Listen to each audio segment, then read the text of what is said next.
Yo, what's going on, guys? It's Steve. So, you already know the topic, the title of this video. But before I talk about this, I just I have to say this, okay? For the past week, I haven't. Okay, here's the thing. I usually don't watch like Ball is Life and Ball Vision. You know, when you watch the younger kids in AAU and stuff like that, because to be honest, it's hard to keep up because there's always different players, like college, like Division I basketball. There's always different players every year. But there's two players that stand out. Obviously, LaMelo Ball, like the most popular 16-year-old basketball player on the planet. But this dude, Zion Williamson, dude, I've never seen someone so dominant before in my life at that dude. It's not even the fact that his handles are elite like Kyrie or they're elite like Steph or his jump shot is elite. It's the fact that his IQ is incredible. I've seen so many highlights of him. His IQ is incredible.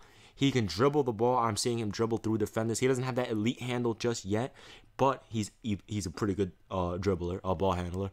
But where he dominates, he's like LeBron and Charles Barkley combined with the agility of Michael Jordan, Dwayne Wade, and Kobe Bryant. He has the strength. This dude looks like he's LeBron. He looks like LeBron out there. It's ridiculous. He's an absolute monster. And the thing that I like about him, I don't know him, so I don't know if this is true or not. But from watching him and the way he presents himself and his persona, he looks humble as heck. You know, when he scores, he's not in people's faces. He's not talking trash. He helps people up. He always keeps his head down when he's walking, and whenever he scores, he keeps his head down. He doesn't show off much. I mean, if he can keep doing what he's doing, he has the mindset, the humbleness. This dude is going to be elite. Absolutely elite, man. Oh my freaking goodness. LaMelo Ball is good too, but he has to improve his defense because it's what he does on the defensive end. The dude sometimes just stands there and watches, but that's whatever. He's elite as well. He's a great shooter, great ball handler. He's smart, great player. Drops 45 every night. Zion Williamson does the same exact thing. Both great players. Now to the topic of the video. Kyrie Irving. Boy, oh freaking boy. People, let me tell you this right now. The real reason why Kyrie Irving wants to leave the Cleveland Cavaliers, it's not that he's tired. Well, he is tired of playing with LeBron, but it's not that. From a smart person's standpoint, pretty much, Kyrie knows LeBron's time in his prime is slim. He has like 3 at most years left, right? And after seeing what Kevin Durant did to LeBron, he outplayed LeBron James without question. LeBron's still the greatest player of all time, but he got outplayed by Kevin Durant without question. Kevin Durant, he didn't humiliate him, but he outplayed him. It's not even a question, okay? So with Kyrie seeing that, he sees the Warriors are getting better with Nick Young, and they re-signed JaVale and Zaza, and they still got the rest of the core players. Look, Kyrie knows. Staying here, when LeBron's gone, if we get rid of Kevin Love, we're getting Derrick Rose, LeBron's probably gonna leave next year. I mean, come on. You know? So Kyrie sees this and he's like, why am I gonna stay here when I can play with my best friend Jimmy Butler? People don't know this, but Kyrie Irving and Jimmy Buckets, they're best friends. Yeah, I actually stuttered there. That's why I tried to switch it up and pretend that I didn't, but I do. But Kyrie Irving and Jimmy Butler are really good friends. During the Olympics, they were standing together, playing with each other, messing around, having fun. They were together 24/7. You don't believe me? Go look at some Olympic highlights and Team USA highlights. They're together all the time, behind the scenes with them together. They're really good friends. He sees Jimmy Butler get traded to the Timberwolves. He says, wait a minute. Jimmy Butler's what, 26, 27, 28 at most? I don't even think he's 28. I don't know his exact age, but I doubt he's like 28. Okay? He's like, what, 26, 25? He's young as hell. He sees him, and then he sees Jimmy Butler with Karl Anthony Towns, and he's like, wait a minute. Okay, Jimmy Butler's 27. So he sees Jimmy Butler with Karl Anthony Towns, with Andrew Wiggins, and he's like, wait a minute. I can go there. Why would I not want to go there? Karl Anthony Towns is a future dominant player in this league. Jimmy Butler is already dominant on both ends of the court. Kyrie Irving could help him out. Now, they're not going to be good enough to beat Kevin Durant and Stephen Curry because, like I said, these players, Jimmy Butler, Kyrie, Paul George. Kawhi used to be there, but Kawhi absolutely positively elevated himself to elite level because this dude Kawhi is up there with LeBron, KD, Steph, James, Melo, Kevin Durant. He's up there with them, right?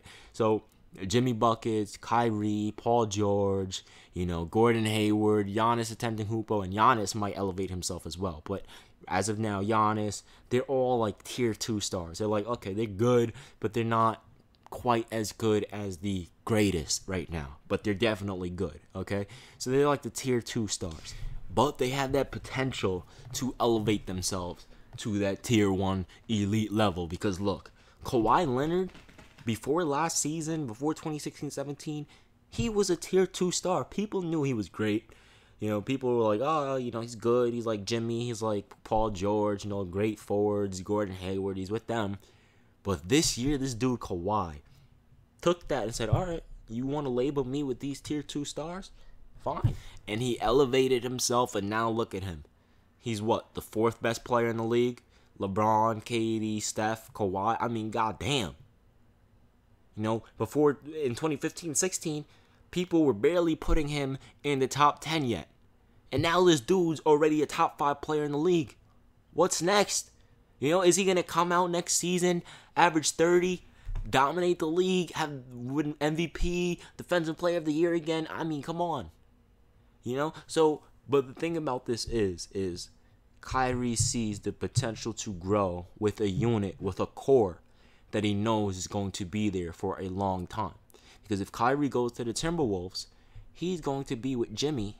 He's going to be with Cat for a long time because they're young just like him, whereas LeBron is a different era than Kyrie. Okay? We haven't even seen the best of Kyrie yet because, again, Kyrie is a different era and he grew up. It's just different time periods mixing. Sometimes it just doesn't work out. It's different time periods mixing. But if Kyrie goes with Jimmy and Cat, they're going to have at least 5 to 10 years together. I doubt to 10, but maybe 5 to 7 years together. And maybe by then, Golden State, 3 years from now, will be slowing down their championship spree. Because let's be real, I don't know who the hell is going to stop them. It's going to be ridiculous. They're the next dynasty. It's crazy. How you have some of the greatest teams ever. Obviously, you have the Chicago Bulls, the Showtime Lakers, Bill Russell Celtics, Larry Bird Celtics. You have Michael Jordan's Bulls, Kobe and Shaq's Lakers. You have Tim Duncan Spurs. And you have LeBron, Dwayne Wade, and Chris Bosh's Miami Heat.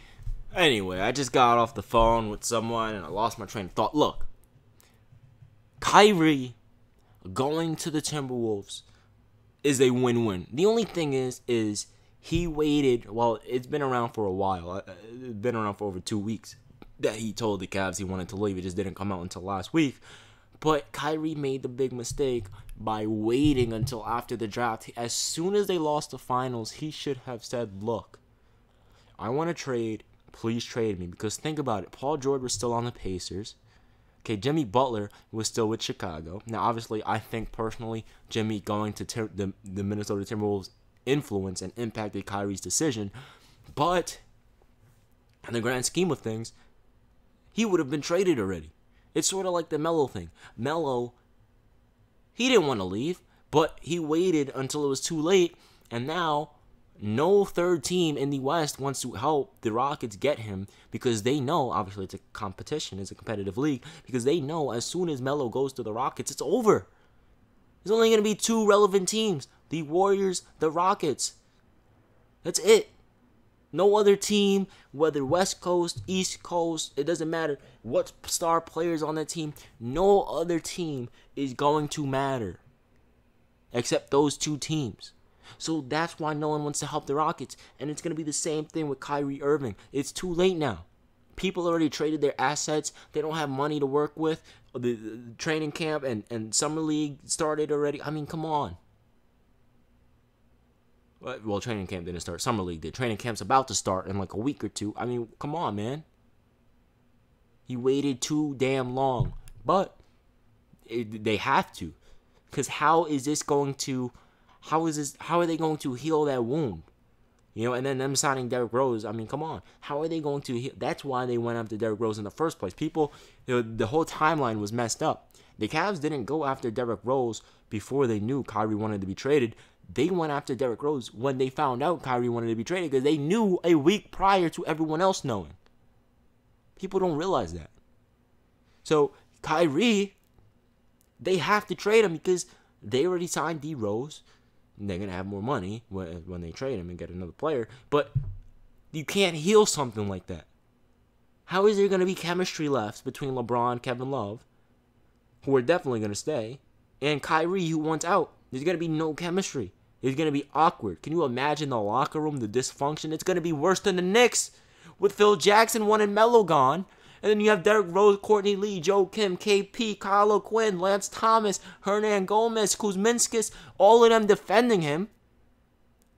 But what the hell are you going to do when your GM, the president of basketball operations, wants you gone? Your teammates don't want you gone. Your coach is an idiot. It's going to be worse than that. I don't know, man. Look, the Cleveland Cavaliers, they got to get rid of Kyrie. It's as simple as that.